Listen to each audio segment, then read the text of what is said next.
Mr. Roberts, you have been fired. Well, why? It doesn't matter why. The decision has been made. One day, when I was thinking I've only got a year before retiring, a young manager moved into my department. One day, he called me over and abruptly announced that he was firing me. I asked him why, but he refused to answer, and I had to give in. I felt lost and told my wife about what happened. My wife looked surprised. I went to the office the next day to pick up my belongings and found it in disarray. My name is Stephen Roberts. I'm an ordinary worker at a securities firm. I joined this company at 30 years old, and I've worked hard here for the past 29 years. I was only a year away from retiring. Mr. Roberts, I'd like to speak with you about this handover. Let's see, are you talking about this client? Yes, I've been assigned this company, and I'm not sure how we should handle them. I think it's better to have an in-depth meeting with them. They are extremely cautious because this is not a small transaction. It will go smoothly if we can alleviate their concerns during our meetings. I see. Thank you so much. As I approached retirement, I was delegating my responsibilities to my subordinate. I was relieved to have a break in my work and was eager to devote the rest of the year to internal projects. Then, one day, someone transferred from Tokyo to our department. The branch manager introduced me to the man, and I noticed that he was still a young employee. A new employee has moved to our department? I wondered why. A new general manager has just been transferred to our department, he said. His name is Taylor Norris. Please introduce yourself. I have recently been assigned to this department and promoted to manager. My name is Taylor Norris. I am still young, but I will do my best to lead you all in the same manner that my father led this company. I am excited to work with you all. Hearing the surname Norris reminded me of the CEO's son's existence. And he is the CEO's son. I was convinced he was the CEO's son and that he had been appointed to the unusual position of department head at the age of 25. Who created this report? I did indeed. Why is the document in this format? Can you make it more readable? The format for this document was decided beforehand, and I only followed what was decided. What? I don't care when it was decided, but can't you revise it? If I find it difficult, I believe my father, the CEO, will find it more difficult. Do you give speeches like that in front of the president? I sincerely apologized. If I succeed my father as president and was presented with this document, I wouldn't want to read through it. Please make documents that will catch my attention. He would mention his father whenever he would speak. I know that new manager is the CEO's son, but he is so arrogant. He simply assigns the work to us and then leaves it to us. The other day, he complained even though I made a document exactly as he said, and that whenever I mentioned anything, he would bring up his father's name, so it's difficult to talk to him, people will complain. In fact, I heard him mention his father's name several times.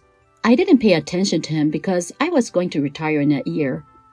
Mr. Roberts, could you please come in here for a moment?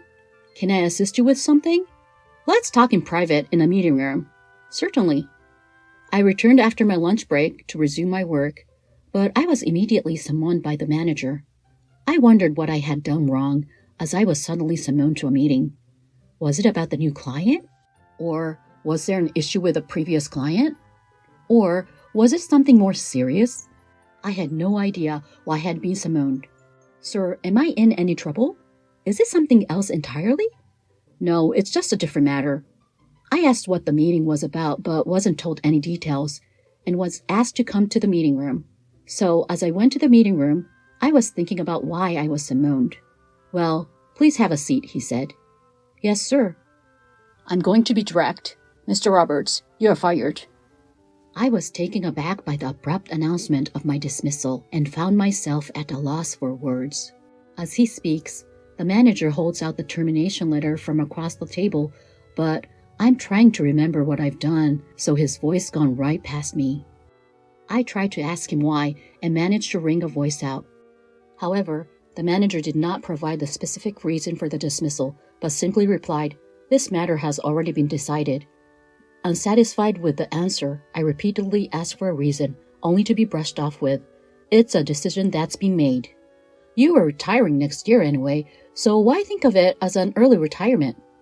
"No, but it's still a year away, and I'm still physically capable of working as hard as anyone else." I heard you've already completed handovers, and you don't do any outside work, do you? You're physically too old, aren't you? That is not correct. In any case, it has been decided that you'll be fired, so leave the rest to us, young people. That's not fair. Don't you know who I am, Mr. Roberts? I could even tell the CEO if I wanted to. My decision is the same as the CEO's. The manager then left the room. I was left in a daze, unsure of what to do. After that, I had no choice but to return home, left speechless. What should I tell my wife? I have to tell her anyway.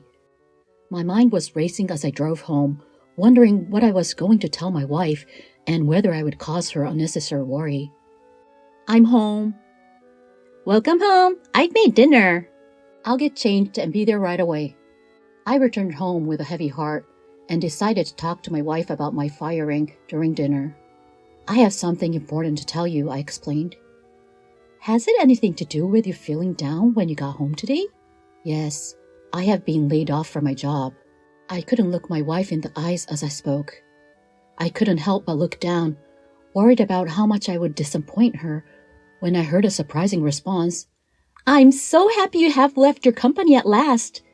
I expected my wife to be worried about me, so I looked up in surprise when I heard her reply full of happiness.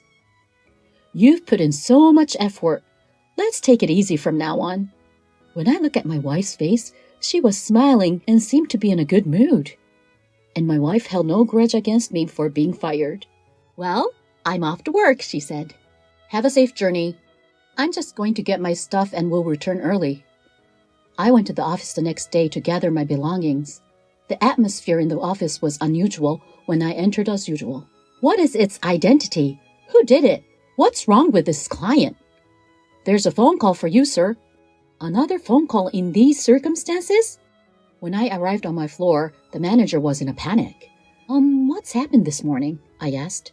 Why is the manager in a panic?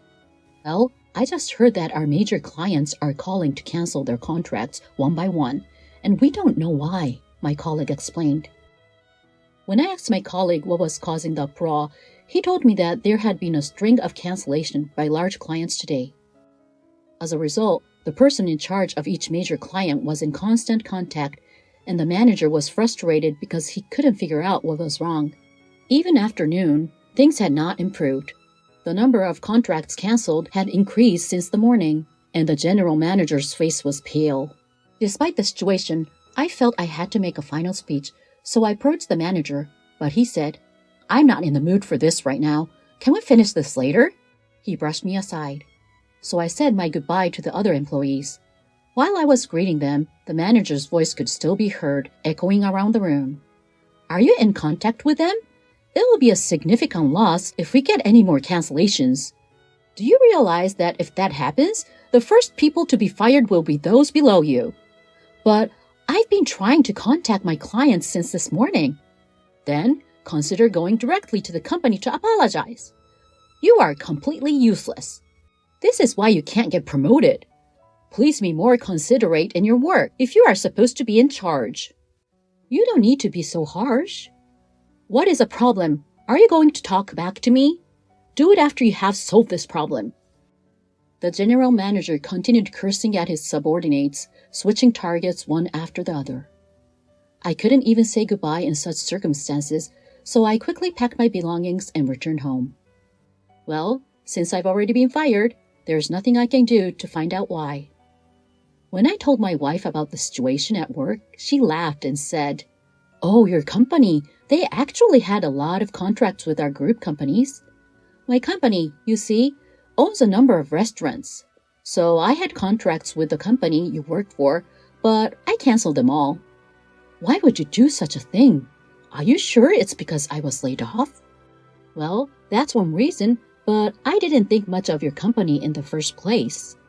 The salesmen were polite and nice, but when I went to the company for meetings, I got the impression that the company was not very open, and the salesmen were only polite at first. Oh, really? So when I heard you were being laid off, I thought it would be a good opportunity. As a result, I canceled everything. In fact, my wife is the chairman of a holding company that owns and operates a number of well-known restaurants. The restaurants she manages had signed contracts with my company, but she didn't think well of my company and took advantage of the opportunity to cancel them all at once. I couldn't conceal my surprise, but to be honest, I was relieved.